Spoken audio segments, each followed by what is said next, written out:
কাসিমি রহমাতুল্লাহ আলাইহি, শেখুল হাদিস আল্লামা আজিজুল হক রহমাতুল্লাহ আলাইহি, মুজাহিদ মিল্লাত মুফতি ফজলুল আমিনী রহমাতুল্লাহ আলাইহি, শেখুল ইসলাম আল্লামা আহমদ শফি রহমাতুল্লাহ আলাইহি, কায়েদ আজম জুনায়েদ বাবু নগরী রহমাতুল্লাহ আলাইহি, চরমনার মরহুম আল্লাহ কুতুব ফজলুল করিম রহমাতুল্লাহ আলাইহি, ওনারা সারা জীবন দাবি জানিয়ে গেছেন, সারা জীবন কথা বলে গেছেন, কিন্তু ওনাদের জীবদ্দশায় কাদিয়ানীদেরকে অমুসলিম ঘোষণা করা হয় নাই।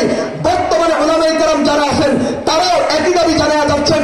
মধুপুরের পীর আব্দুল হামিদ দামাত বারাকাতুহুম, শেখুল হাদিস আল্লামা মামুনুল হক, শেখে চরমনায় আল্লামা ফাইজুল করিম এবং পীর সাহেব চরমনায় আল্লামা রেজাউল করিম এবং বর্তমান সময়ে যত উলামায়ে কেরাম আছে, যত ইসলামী ঘরানার নেতৃবৃন্দ আছে, সকলের সম্মিলিত প্রাণের দাবি, ঈমানের দাবি, কবরের 3 নম্বর প্রশ্নের উত্তর দেওয়ার দাবি, হাউজে কাউসার পান করার দাবি, নবীর সুপারিশ নিয়া বিনা হিসাবে জান্নাতে যাওয়ার দাবি পূরণ করতেই হবে। কাদিয়ানীদেরকে মুসলিম রাষ্ট্রীয়ভাবে ঘোষণা করতেই হবে। করবেন না কেন? এটা তো বাংলাদেশের নতুন বিষয় না। 42টা দেশে কাদিয়ানীদেরকে মুসলিম ঘোষণা করা হয়েছে। বাংলাদেশে করতে সমস্যা কোথায়? আমরা জানতে চাই। তাকে খুশি করার জন্য, তার পক্ষে দাঁড়ানি করার জন্য শত শত বছর থেকে, 50 বছর থেকে, 54 বছর থেকে, দেশ স্বাধীনের পর থেকে তাওহীদি জনতার এই দাবিকে উপেক্ষা করে কাদিয়ানীদেরকে এখনো মুসলিম ঘোষণা করা হয় না। তার দাঁড়ানি, তাকে খুশি করার জন্য আমরা জানতে চাই। কথা বলেন ঠিক তবে ঠিক। রিকশাওয়ালার কবরে কয় প্রশ্ন? প্রধানমন্ত্রীর কবরে কয় প্রশ্ন? প্রেসিডেন্টের কবরে কয় প্রশ্ন? সেনাপ্রধানের কবরে কয় প্রশ্ন? আল্লামা জুনায়েদ বাবু নগরীর কবরে কয় প্রশ্ন? এখানে যত হুজুররা বসে আছেন এদের কবরে কয় প্রশ্ন? আমাদের ডক্টর ইউনূস সাহেবের কবরে কয় প্রশ্ন? মাননীয় আইন, স্বরাষ্ট্র এবং ধর্ম উপদেষ্টা যারা আছেন ওনাদের কবরে কয় প্রশ্ন? তাহলে 3 প্রশ্ন সবার কবরে বরাবর। বলেন বরা। একটু আগে যে বয়ান করে গেছেন আমার পূর্ব দিয়া হাটহাজারী মাদ্রাসার শেখুল হাদিস আল্লামা শেখ আহমদ দামাত বারাকাতুহুম, ওনার কবরে কয় প্রশ্ন? 3 প্রশ্ন। আমাদের আজকের মাহফিলে তাশরীফ আনবেন আমাদের বাংলাদেশের হক্কানি বুজুর্গদের অন্যতম এক বুজুর্গ, চট্টগ্রাম নানুপুর ওবাইদিয়া মাদ্রাসার মুহতামিম হযরত আল্লাম শাহ সালাউদ্দিন নানুপুরি দামাত বারাকাতুহুম, ওনার কবরেও কয় প্রশ্ন? 3 প্রশ্ন। তাহলে 3 নম্বর প্রশ্ন ওয়ামান নাবিয়্যুকা, এটা তোমারও আছে আমারও আছে। এই প্রশ্নের উত্তরের জন্য, এই প্রশ্ন সহজ হওয়ার জন্য, এই ঠেকা থেকে বাঁচবার জন্য খতমে নবুয়তের আকীদা সংরক্ষণ করতে হবে। কাদিয়ানীদেরকে মুসলিম ঘোষণা করতেই হবে। যদি না করো আমরা পরিষ্কার বলি তোমাদের ব্যাপারে ভয় আছে, 3 নম্বর প্রশ্নের উত্তর পারবা না। তোমাদের ব্যাপারে আশঙ্কা আছে, হাউজে কাউসার পান করতে পারবা না। তোমাদের ব্যাপারে আশঙ্কা আছে, নবীর সুপারিশ পাইবা না।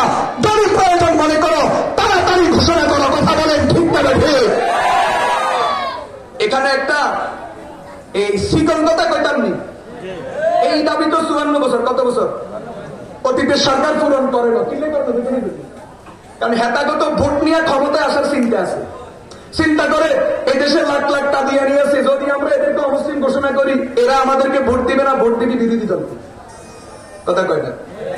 যখন আওয়ামী লীগ ক্ষমতায় ছিল তখন হয়তো তাদের মাথায় চিন্তা ছিল, যখন বিএনপি ক্ষমতায় ছিল হয়তো তাদের মাথায় চিন্তা ছিল, যখন এরশাদ সাহেব ক্ষমতায় ছিলেন তখনও তাদের মাথায় চিন্তা ছিল যে আমরা তো জনগণের ভোটে নির্বাচিত হই, আমরা যদি কাদিয়ানীকে অমুসলিম ঘোষণা করি সামনে তারা আমাদেরকে ভোট দিবে না, আমাদের ভোট কমে যাবে, এই ভোটগুলো আরেক বাক্সে চলে যাবে, আমরা হেরে যাব, ক্ষমতায় আসতে পারবো না। এই জন্য তারা কাদিয়ানীদেরকে হয়তো অমুসলিম ঘোষণা করে নাই। কিন্তু আপনি বর্তমান ইন্টারনাল গভর্নমেন্ট যারা আছেন, ডক্টর ইউনূস সাহেব সহ, আমি আপনাদেরকে অত্যন্ত বিনয়ের সাথে বলতে চাই, আপনাদের তো ভোট দিয়া ক্ষমতায় আসার চিন্তা নাই, আপনাদের তো হারাইবার চিন্তা নাই, আপনাদের তো পাওয়ার চিন্তা নাই। আপনারা আসছেন আল্লাহর দয়ায়, আল্লাহর ইচ্ছায়, আবার যাইবেনও আল্লাহর ইচ্ছায়। ভোটের মাধ্যমে আসেন নাই, ভোটের মাধ্যমে যাইবেনও না। আপনারা ভোট পাওয়ার কোনো টেনশন নাই, আপনাদেরকে কেউ ভোট দিবেও না, আপনাদের কোনো ভুলও নাই। অতএব আওয়ামী লীগ, বিএনপি, জাতীয় পার্টি সহ অন্য কোন দল ঘোষণা করে নাই হয়তো ভোটের ভয়ে। কিন্তু আমরা জানতে চাই আপনারা কেন ঘোষণা করতে পারবেন না? আপনারা তো বুকে সাহস নিয়ে ঘোষণা করতে পারেন, আপনাদের কিসের ভয়? আপনাদের তো ভোটের কোনো চিন্তা নাই। হ্যাঁ, শুধু একটা দরকার, নবী প্রেম দরকার, ইশকে রাসূল দরকার, ঈমানি পাওয়ার দরকার, ঈমানি হিম্মত দরকার। যদি ঘোষণা না করেন তাহলে আমরা বুঝে নিব আপনাদের ঈমানের ভেজাল আছে, নবী প্রেম নাই, নবীর সত্যিকার উম্মত এখনো হতে পারেন নাই। কথা বলেন ঠিক তবে ঠিক? শেষ কথা বলি, আমাদের ইউনূস সাহেব উনার একবারে শপথ নেওয়ার আগে বাংলাদেশে এসে প্রথম উনার যেই কথা ছিল দেশের মাটিতে পা রেখে, সেখানে তিনি বক্তব্যের সংক্ষিপ্ত বক্তব্যের মধ্যে কাদিয়ানীদেরকে সংখ্যালঘু এই শব্দ উচ্চারণ করেছেন। তা আমরা বলতে চাই, মাননীয় সরকার, যেই কথাটা আপনি বলছিলেন তখন আপনার কি ছিল না, পাওয়ার ছিল না। এখন তো আপনার পাওয়ার আছে, তো যেই কথা আগে বলছেন নতুন কিছু বলিয়েন না, শুধু এই কথাটা বলেন। বুঝলেন? যেই কথাটা আগে বলছেন এই কথাটা এখন আবার বলেন। আগে তো পাওয়ারে ছিলেন না, তো পাওয়ারে আসার আগে আপনিও বুঝছেন কাদিয়ানি সংখ্যালঘু, এখন পাওয়ারে আসার পরে এই কথাটা বলতে সমস্যা কোথায়? এটা শুধু অফিসিয়ালি ঘোষণা দিয়ে দেন। আমরা তো বলি না কাদিয়ানীদেরকে এদেশ থেকে বের করে দেন, আমরা তো বলি না কাদিয়ানীদের উপাসনালয় ভেঙে দেন। না, এই দেশে সংখ্যালঘু আছে, এই দেশে খ্রিস্টান আছে, বৌদ্ধ আছে, হিন্দু ভাইয়েরা আছে, ঠিক ওরা যেইভাবে আছে ভিন্ন ধর্মের পরিচয়ে কাদিয়ানীরা এই দেশে থাকবে, এদেশ থেকে যাওয়ার দরকার নাই, তারাও দরকার নাই, তারাও থাকবে কাদিয়ানী নামে, কাদিয়ানী ধর্মের নামে, কাদিয়ানী গোষ্ঠীর নামে। আমাদের দাবি হলো কাদিয়ানীরা অমুসলিম হইয়া মুসলমানের পরিবেশে ব্যবহার করা, মুসলমান শব্দ ব্যবহার করা, মসজিদ শব্দ ব্যবহার করা, এদেশের মুসলমানকে ধোঁকা দেওয়া, বেঈমান বানানো, এটা হতে দেওয়া যাবে। আমরা এই দাবি জানাইছি।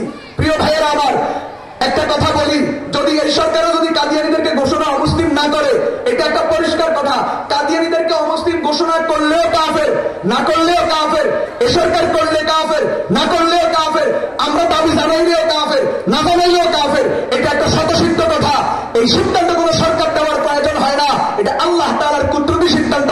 বলে হ্যাঁ, তাহলে সরকার কেন সিদ্ধান্ত দিবে? সরকার দিবে যাতে করে সাধারণ মুসলমান ধোঁকা না খায়। আরেকটা কথা বলি, কাদিয়ানী যদি মুসলমান হয়, মুসলিম জামাত হয়, এদের হেড অফিস লন্ডনে কেন জানেননি? সারা বিশ্বের কাদিয়ানী ধর্মমত নিয়ন্ত্রণ হয়, কাদিয়ানীদের সারা বিশ্বের হেড অফিস ব্রিটেনে কেন? এটা কোন ইসলাম? এটা কোন মুসলমান? এটা কোন মুসলমানের জামাত? এটাই পরিষ্কার বোঝা যায়। যাদের হেড অফিস কোন মুসলিম দেশে নয়, যাদের হেড অফিস একটা খ্রিস্টান দেশে, ব্রিটেনে, বোঝাই যায় এরা কাজের এজেন্ডা বাস্তবায়ন করার জন্য, তাদের পক্ষে দালালি করার জন্য এবং মুসলমানকে চরমভাবে বিভ্রান্ত করার জন্য এজেন্ডা নিয়ে নামছে। কথা বলেন ঠিক না ঠিক?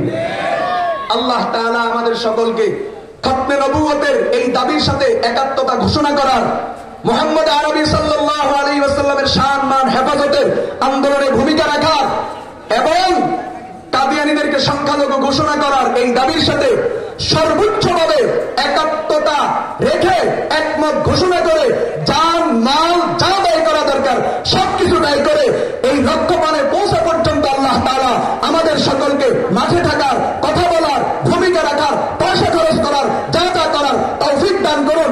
আর চেয়ারে যারা আছেন, পদে যারা আছেন, আল্লাহ তাদেরকে কলম হাতে নিয়ে কাদিয়ানীদেরকে অমুসলিম ঘোষণা করার অফিসিয়াল ভাবে সেই হিম্মত আর ঈমান নসিব করুন। সকলে বলি আমিন।